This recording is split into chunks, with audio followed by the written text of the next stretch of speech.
Welcome to this Wood Solutions presentation on the classification of hazard levels that timber faces when it is in service. Hazards are factors that contribute to the natural breakdown of timber, its connections and any coating. They include things like moisture, sunlight, fungi and termites and other wood-eating insects.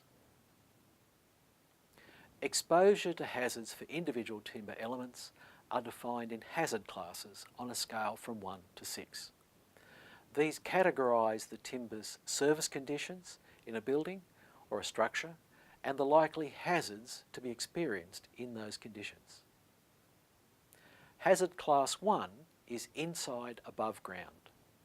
The timber's service condition is fully protected, well ventilated and easily inspected. The biological hazards it suffers is likely to be wood borers only. Hazard Class 2 is inside above ground but enclosed. The timber is protected from wetting but enclosed and difficult to inspect.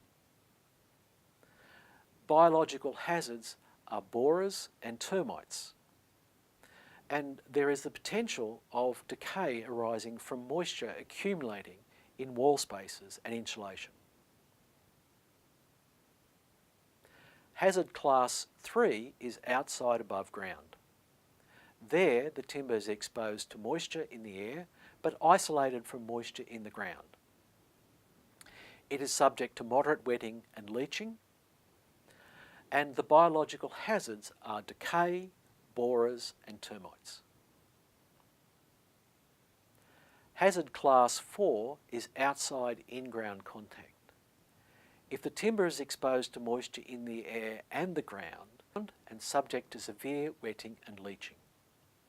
The biological hazards are severe decay, borers and termites. Hazard Class 5 is timber in critical structural applications that are in contact with the ground. The timber is exposed to moisture and fungi from the air and to saturated ground, and it is subject to extreme wetting and leaching. The biological hazards are very severe decay, borers and termites. Hazard Class 6 is in marine waters north and south. The service conditions are that the timber is subject to prolonged immersion in seawater. The biological hazards are marine wood borers and decay.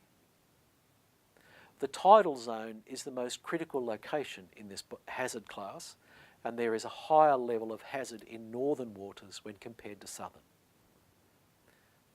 This table summarises timber hazard classes and their progression from the least hazardous in H1 to the most hazardous in H6.